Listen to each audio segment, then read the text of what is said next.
would you happen to know if Dave is coming? He picked up his packet today, but Okay. we didn't hear whether he was coming or not. Gotcha. Okay, well, we'll get this meeting going. Good evening, everyone. My name is Jamie Ochoa. I'm the chairman for tonight's meeting. Will the secretary please do a roll call? Mr. Ochoa, Here. Mr. Beers, Here. Ms. Rudnicki, Here. Mr. Parenti, Here. Mr. Peterson, Here. Ms. Zadko, Here. and David Woods is not here. With that, the CDC does have a quorum present. We'll move on to the first order of business, which is to approve the minutes from December 19th. Can we get a motion for that? Make a motion to approve the minutes of December 19th, 2022. Can I get a second? Thank you. There being a motion and a second, all in favor signify by saying yes. Yes. Yes. Yes.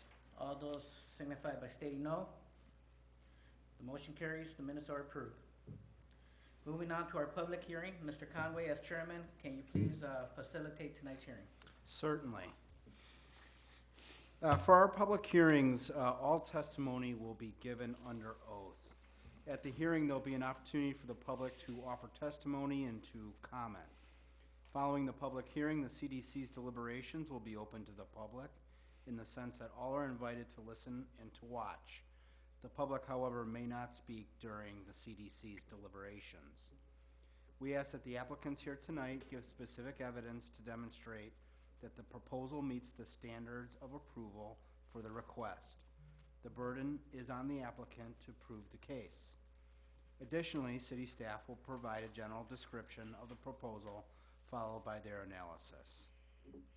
With respect to others who wish to speak, you may give an opinion or present specific evidence as to why you believe the applicant meets or fails to meet the standards for the request. Finally, we'll strictly adhere to the schedule prepared for tonight's meeting. However, those wishing to submit evidence and testimony will be afforded sufficient time within which to do so. Whether you're a member of the public wishing to make a statement for the record or a witness testifying on behalf of an applicant, you'll be placed under oath and then begin by stating your name and address. You'll be subject to questions by the CDC and potential cross-examination by the applicant. To allow as many people as possible to be heard, we request that you limit your remarks to 5 minutes. If any additional time is needed, the hearing may be continued until the next available hearing date. I'll call tonight's first matter. It's CDC 2022-11. This matter involves an application for zoning variations, including reduction of the required side setback and reduction of the number of required parking spaces.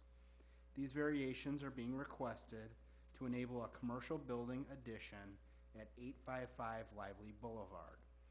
855 Lively LLC is the property owner and the applicant.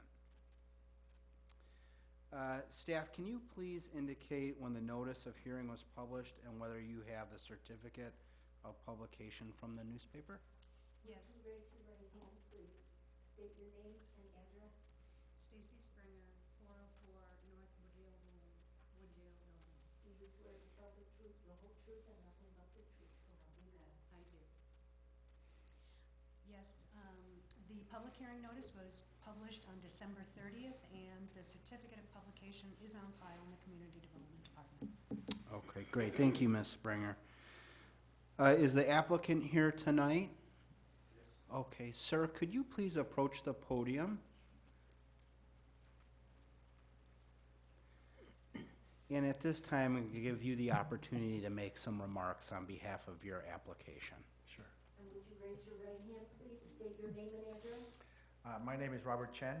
The address is at 855 Lively Boulevard, Wooddale.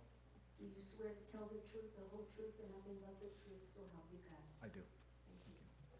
So thank you very much, everybody, for having us here. Let me share a little bit about my business. So, Stacy, if you go to the next slide, please. We're RKC Cleaners. It's a commercial laundry company. It's owned and operated by me and my wife, Katrine, who's sitting over there. We've been in business since 2006. Well, December 2005 when we formed it, but we started operation in 2006. We started as a dry cleaning business out in Naperville, Aurora. And then we got involved in the commercial laundry, in the hospitality business, in the hotels, specifically doing the uniforms and the gas laundry and all that. We did that for a few years, and around 2010, we started getting into the what they call the linen. We started with the banquets linen. That's what FMB stands for, food and beverage. So that would be napkins, tablecloths, and the likes. And then we kept on growing. And 2013, we moved to a location here in Elk Grove Village, and that's when we got involved into the rooms linen, which is the bed sheets, the towels, and the likes. You know, we've been blessed, and we've been able to keep on growing. In 2013, we acquired this. They call it a tunnel. The technical term is continuous batch washer. So it's basically a machine the size of let's say a school bus. It's got compartments. Ours got 8 compartments, and every compartment has 150 pounds, and every 2.5, 3 minutes, it will just transfer from one compartment to the next and just keep on going washing. So every 2-3 minutes, I got a batch of 150 pounds coming out of my washing machine. So that's why they call it continuous batch. And by about 2019, we kind of hit the limit of what we can do in that facility in Elk Grove, and we were looking for other locations. Unfortunately, I guess fortunately, before we could go ahead with that, COVID came, and we haven't got into a loan or anything. So in the last couple of years, business kept starting to come back, and by last year, we kind of hit the same level as what we were in 2019. And we know we have to find another facility if we want to keep on growing. And we have been very fortunate that we've been able to meet the Wooddale staff and a location in Wooddale, and then the city staff has been very helpful in acquiring the property at 855 Lively Boulevard. And it's about double the size of what we currently have in Elk Grove. So hopefully we can get in there, but we need to make some addition to the space to allow us to put in more equipment than what we currently have, and make that operation more automated and more, it's more efficient basically. If you go to the next slide, please, Stacy. And like I said, we've kept on growing every year. We feel like we can keep on growing in the next few years here because we've built a reputation in the market for providing a good service and very reliable, and we communicate well with our customers. And we've had a few customers right now who are asking if we're taking on any more clients, and we've had to kind of tell them to wait before we can take them on, because we do need that extra capacity. Now, about the variances that we need for this building, if you can go to the next slide, please. So we have 2 variances that we are requesting. One is the reduction in the parking spot. Currently, there are 49 parking spaces in our facility. One of the section of the addition is going to take out 4 of those, so we're going to be down to 45. Now, when we did the calculation with the help of the guide from the staff, it looks like if we calculated, we should have 68. Is what I think what the code would require.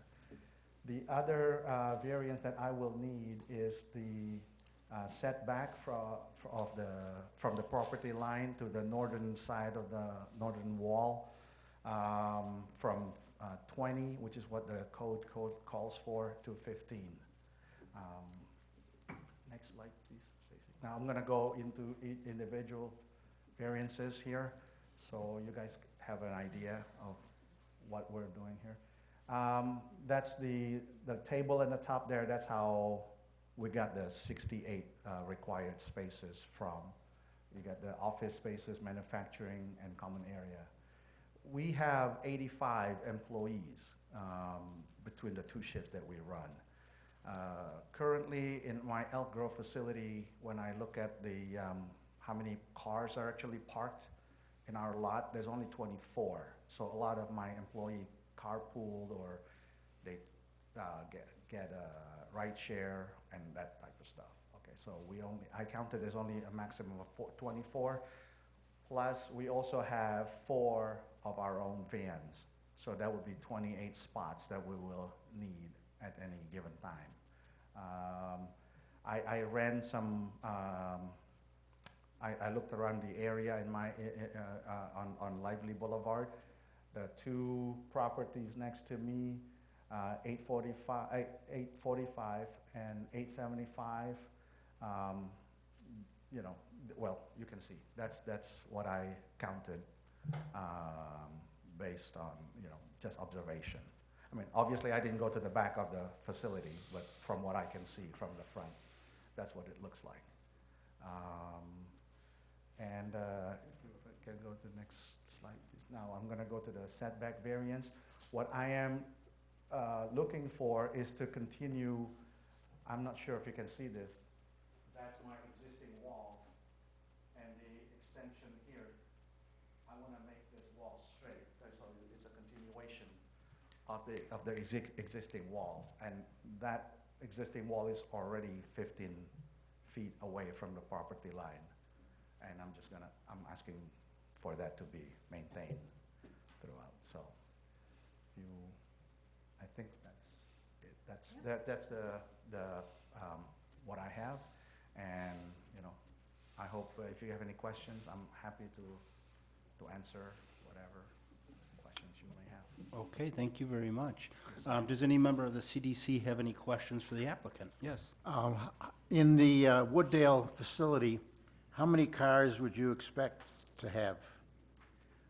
I am, in the beginning, I'm keeping the same number of employees, so we're bringing 85 people, and I still have the 4 vans. So if everything stays the same, my employees still do the ride share and carpool, and I'm thinking 28 cars. Spots. And you have 45 I right have now? 45. 45. There is one indoor car garage, but I didn't count that. I don't know if that's supposed to be counted or not, so.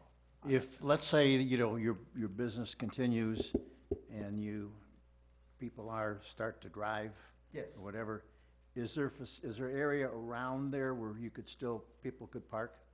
I did talk to a couple of the properties adjacent to me. If you look at that slide that I had before of how many spaces, they don't have too many. The answer I got was, you know, when it comes to that, come and talk to them. They might be willing to you know, to see if they can help me or not, but they didn't give me any commitment or anything. Would there be parking on the street? I don't think you're allowed to park on the street. No parking No. Yeah, There isn't I didn't see any spots marked or anything for parking, so, Okay. yeah. Any other questions? Okay. Thank you very much, sir. Ms. Springer, do you have any remarks that you wish to make? I do. I just have a few, and I will go ahead and go through that presentation.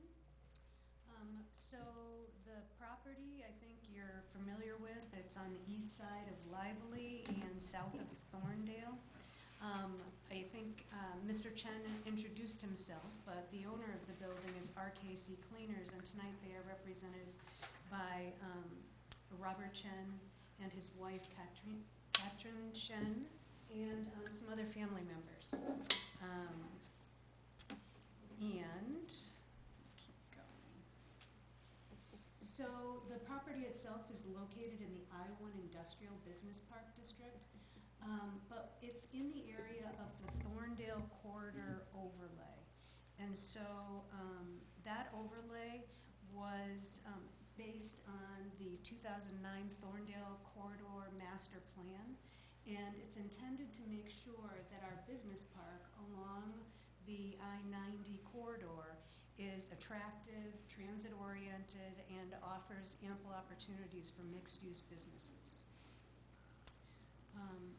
This is the existing condition of the outside of the business. This is also the site plan showing the existing conditions. As was mentioned, it's 28,000 square feet, including surface parking. It was constructed in 1970, or in the 70s, with an addition in 2002. What Mr. Chen mentioned is these additions that he is proposing. This southerly addition at the southeast corner is compliant with the UDO regulations and doesn't require any relief. But the one at the northeast corner, as Mr. Chen mentioned, it is required to be, per the current UDO, 20 feet setback from this north property line. However, he would like to just continue the line of the existing building and the 15-foot setback, so that's the reason for that variation request. It seems to make sense from the perspective of the utility of the building inside. If you had to have a 5-foot jog, it reduces the functionality of the space. The zoning variation requests, Mr. Chen actually covered pretty well, so I'll skip that. Related to the comprehensive plan, we always have to make sure we check the comprehensive plan to make sure it's in compliance with the overall objectives. This lot is in an area that's designated as an industrial business park. It is anticipated that we're going to experience development pressure, especially as the Western O'Hare Access Project is now moving forward and hopefully be completed in 25-26. So, and this project does help to achieve one of the goals of the comprehensive plan, and that is to support economic development and expand job opportunities in the community. We did not receive any public comments related to this prior to the hearing tonight, and the staff is recommending approval because it's consistent with the comprehensive plan and the UDO. And that concludes the staff presentation. Okay, thank you very much. Are there any questions for staff?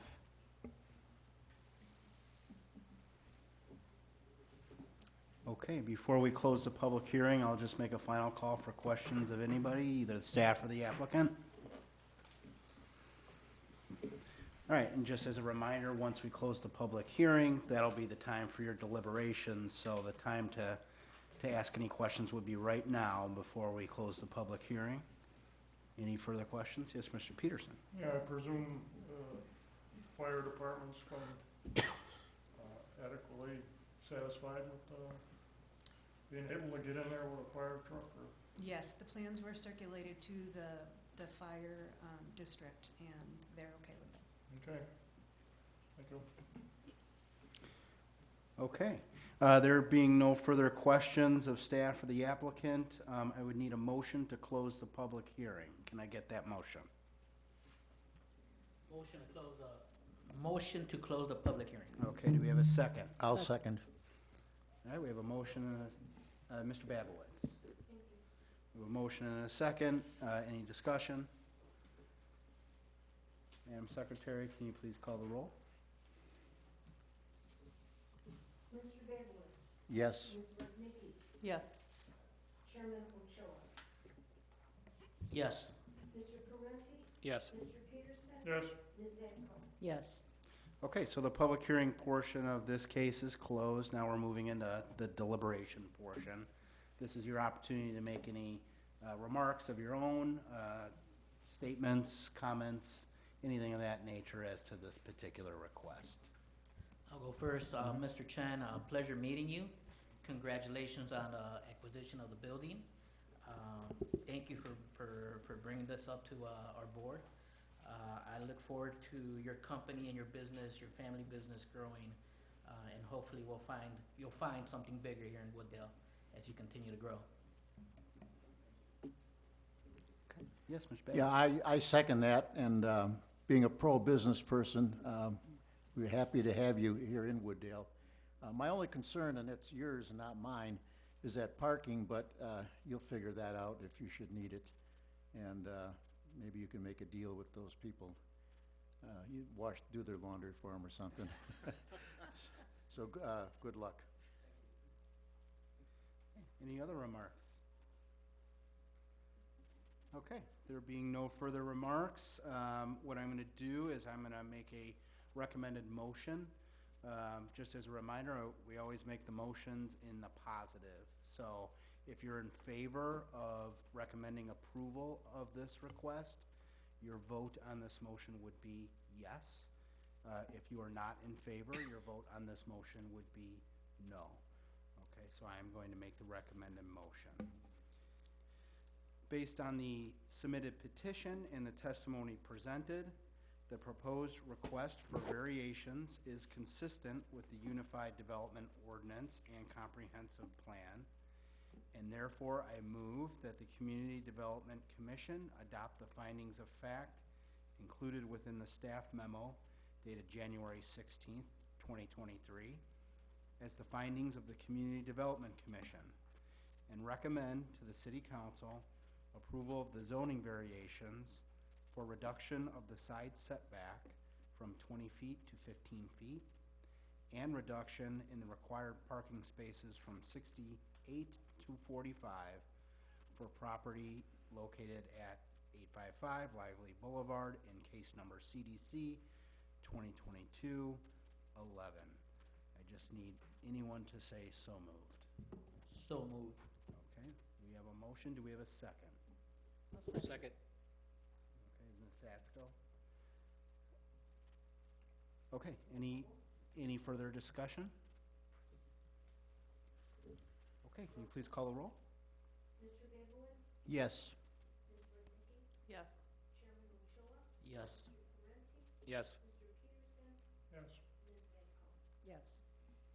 Okay, the motion passes. So the CDC is recommending approval of your request, and your request will go to the city's PZB committee. Do we know yet when that's gonna happen, Ms. Yes, Springer? we do, not this coming Thursday, but the one following. Okay, What date that is, 26th, I think. great. So the process is it'll go to a committee meeting, and then from committee, it will go to the full city council. Okay?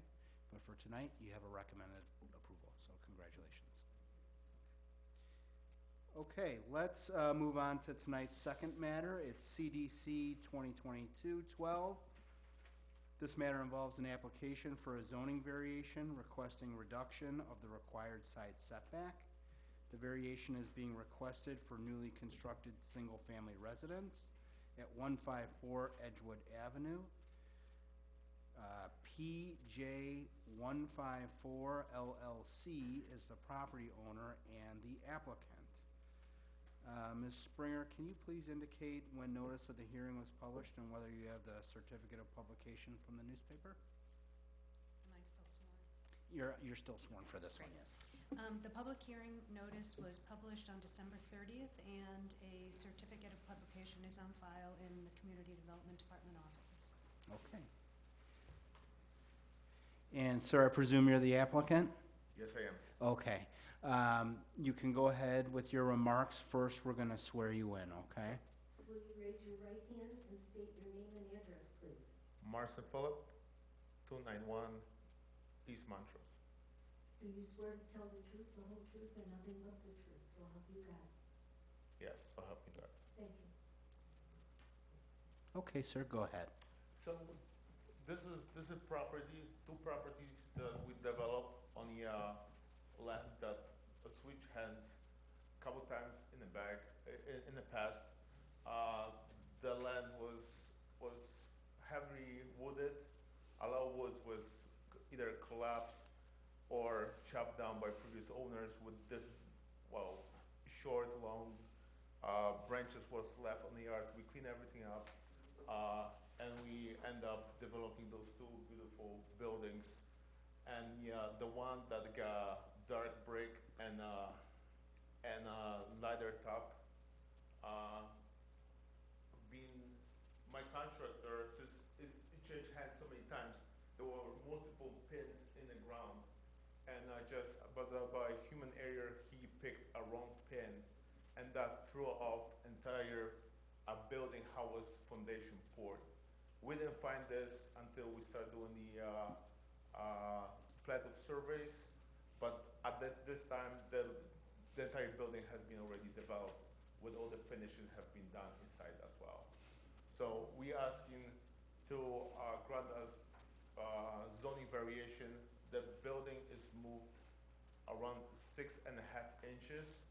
So the distance between the building, the new two buildings, instead of being 10 feet, is closer to 9 foot 5 inches. So we asking to grant us the variation since the building's already developed. It was I think we did quite a bit of work just to get the buildings to fit the neighborhood, not get them fairly modern looking, but also bringing the aesthetics of the entire community so they fit in. The buildings are located on a 50-foot lots by 125, and the buildings themselves are 40 feet, which gives us zero actually margin of error with pouring foundation. So have that building moved by 5 inches, now we're not complying with the zoning. Okay. Does any member of the CDC have any questions for the applicant? Yeah. Go ahead. When the slab was poured, were you not supposed to have it inspected prior to putting the building up? Wow, that's supposed to be handled by my business partner, who have his half a little collapsed. He actually fell from the roof, one of the properties, and it wasn't. Basically, he didn't transfer the information that hasn't been approved or actually scheduled with the village. So my personal, I'm supposed to develop everything from the foundation up, and he just told me that just go ahead, everything's ready to go. So I just get his word for that this is all approved, even though it wasn't. So that was both our miscommunications and human error, like I said before. That's why we are applying that after the building was developed. Okay. Any other questions? No, I think you've answered it. Okay. Okay, sir. Just hold on one moment. We may have some follow-up questions, but for right now, I'm going to ask and see if Ms. Springer has any remarks that she would like to make. I do. Oh, I'm on presentation. Oops. Yes. So I have just a few slides to run through.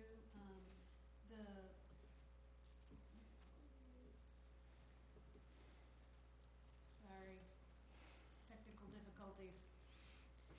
All right, so this property is outlined in green on the aerial.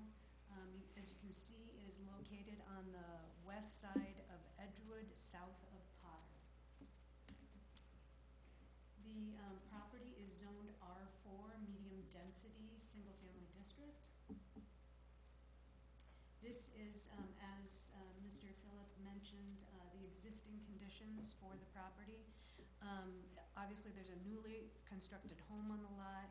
It's not completely finished, but they're getting close to finishing it. The permit was issued in September of 2021. The permit approval letter did indicate that the applicant shall submit a spot survey once the foundation is formed and before starting framing. Obviously, it wasn't submitted at that time. The reason we require a spot survey is for exactly this reason, just to make sure they met the setbacks, so that if they haven't, it's much less expensive to, correct that, shave off, if it's a couple inches, you can shave it off, or you can just rip the foundation out and start over. When staff took a look at that, we recognized that the setback wasn't as required, and then they filed for the requisite variation. That's before you this evening. The property itself, this is the existing conditions. What's on there is a two-story structure with a front-loaded garage. It's recently constructed. The highlighted area shows, kind of here and here, shows the distance south of the north property line. As was mentioned, it's required to be 5 feet. There was no room for error. So what we've got is 4.55 feet south of the north property line, right here.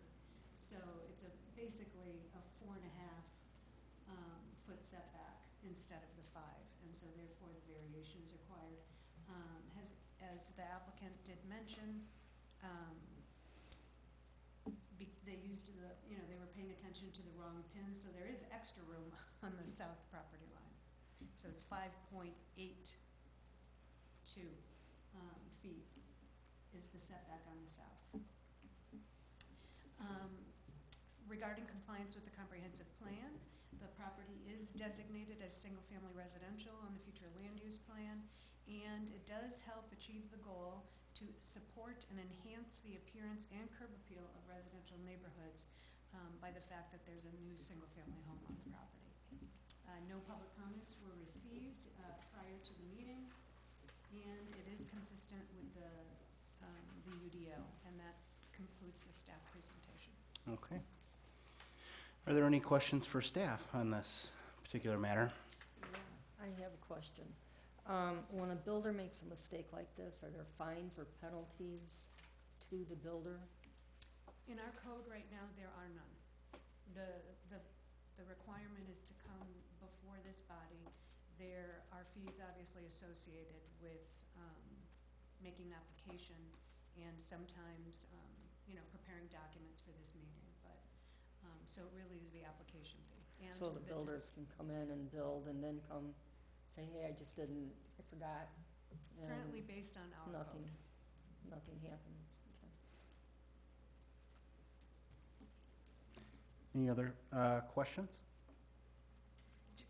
I don't know much of a question, but what kind of, I can understand one time, oops, we got the wrong measure from the wrong area. Any kind of condition that we can put moving forward so that this is not the norm? So we have made process changes in the department.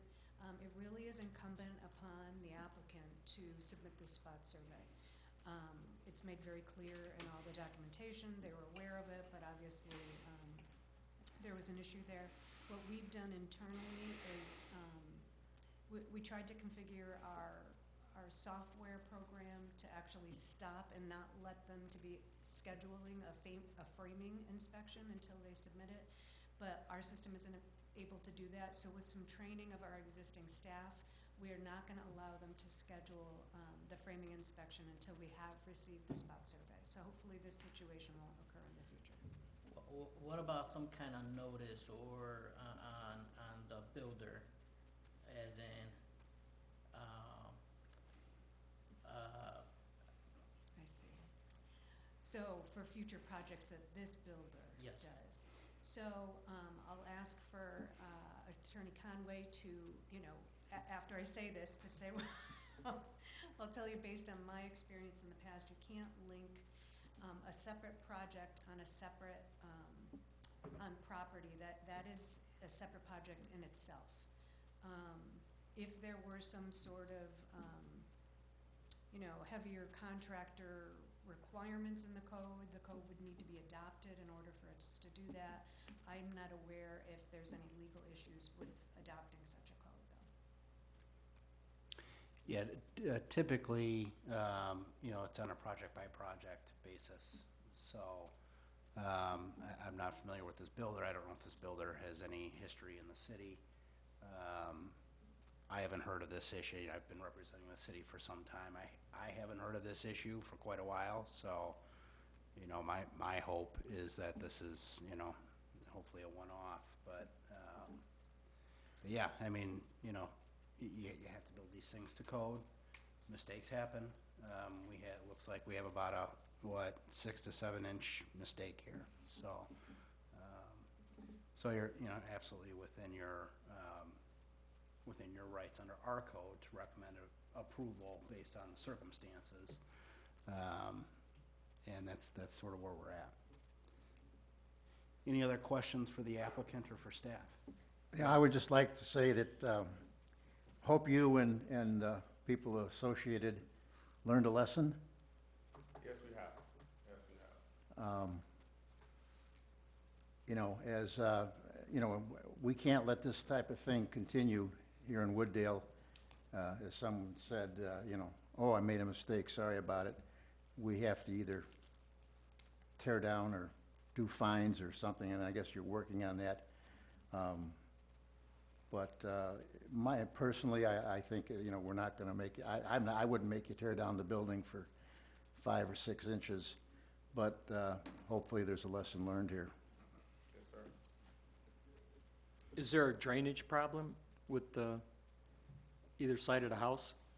A drainage problem? Yeah, as far as draining? No, everything's remained pretty much the same as it was designed originally by the engineers. So the both, the turn is sloped towards the street and goes from the southbound to north. So all the drainage is towards the street. Plus, we have a bigger portion of the driveway is brick, and we have it's designed that we can absorb quite a bit of the water, water runoffs from the property. Okay, any other questions? Okay, is there anybody here from the public who wishes to make a remark or a comment or has any questions for the applicant?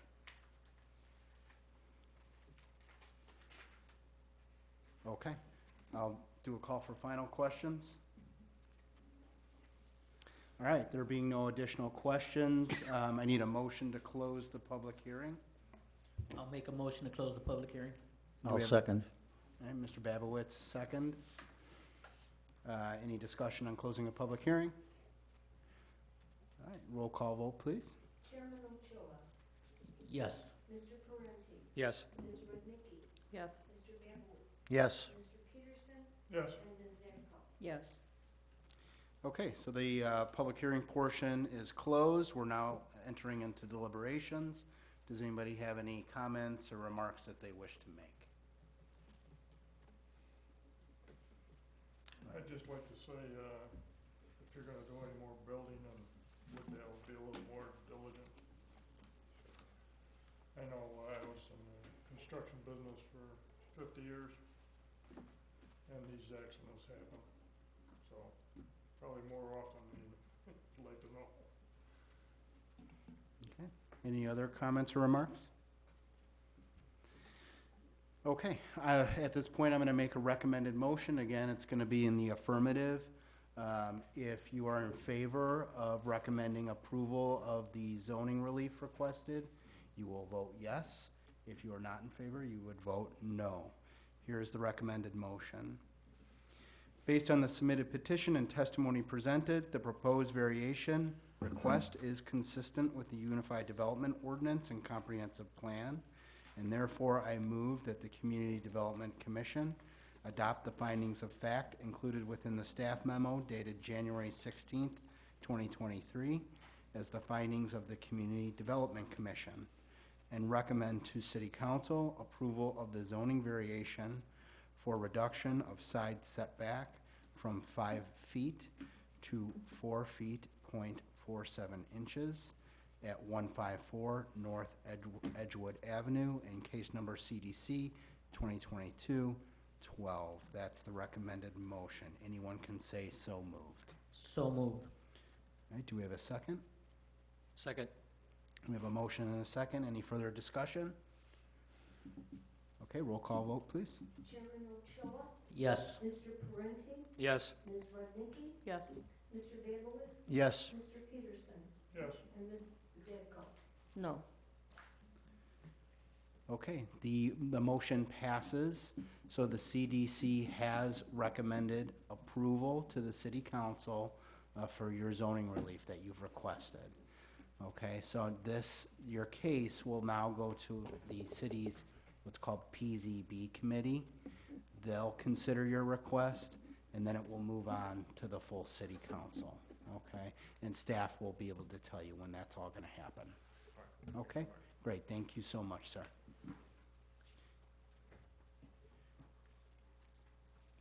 Okay, Mr. Chairman, that concludes tonight's hearings. I will cede the floor back to you. Thank you, Mr. Conway. Moving on with tonight, is there any report from staff? Yes, we do have a brief report. I am pleased to introduce to you our new planner. His name, yay, I'm excited. His name is Andrew Kateris. He just finished his master's degree in planning in December. He graduated early. And he's extremely smart. He's already doing great things. He just started, is this the beginning of your third week? Yes. So we have always had a planner in the department. You may recall Gosha Pocheha was the planner for a number of years until she was promoted to senior planner just recently. And so we had a vacancy, and we are pleased to welcome Andy. All right, welcome aboard, Andy. We do have a meeting next month, but I wanted to remind you that because our normal meeting date falls on Monday, that the City Hall is closed the 20th. We're off for President's Day. The meeting will actually be on the 4th Thursday of the month. So I think that's the Looks like the 27th. 27th. 27. So yes, so make note of that. And that concludes my report. Thank you. With that, we will need a motion to adjourn. Can I get a second? I'll second. There being a motion and a second, all in favor signify by saying yes. All Yes. those opposed signify by stating no. The motion carries. This meeting's adjourned.